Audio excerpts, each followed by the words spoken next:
know that we discussed yesterday really the importance of providing crystal clarity, I think, to medical providers. We discussed yesterday also, this is a difficult topic for a lot of people. But at the basis of what we do here is to hopefully and thoughtfully do work here and get it right. Not talk about scare tactics, not talk about possibilities or all of these other things, but just to talk about human decency and respect for one another. Over the years, we have sat in these chambers, either here or down the hall for many of us. People here have suffered medical emergencies. People from the other side of the aisle have come to their aid, and they've respected rendering care when our friends and our neighbors have a moment or a medical emergency. It's not lost on me that we're unwilling to do that, though, for a newborn infant that is a human life as well.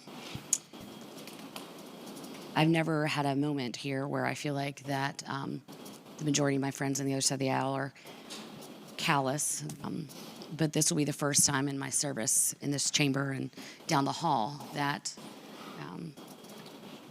I truly feel like this should be one thing that we could agree on. And I'm disheartened at the vote we're about to take. Madam President, members of the body, there is no question that I'm pro-life. I think there is a position which you all, and who may be new to this chamber or newer to this chamber, don't remember, but I'm also against the death penalty. Against the death penalty because the government doesn't get it wrong. We shouldn't be vesting the power to decide who lives and who dies in a government.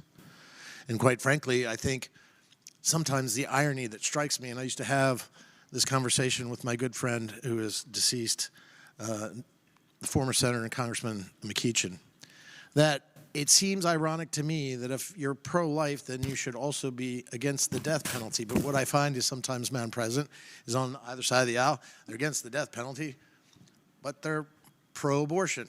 But even the more salient point here, and the issue which we must discuss, we cannot let this go by without this discussion, especially all of us, very smart people, have these debates on these issues all the time, is when do the rights that are endowed by our Creator, given to us in a document that we all adhere to in the Declaration of Independence, the beginnings of our nation, when do rights that are endowed by our Creator, when do they begin?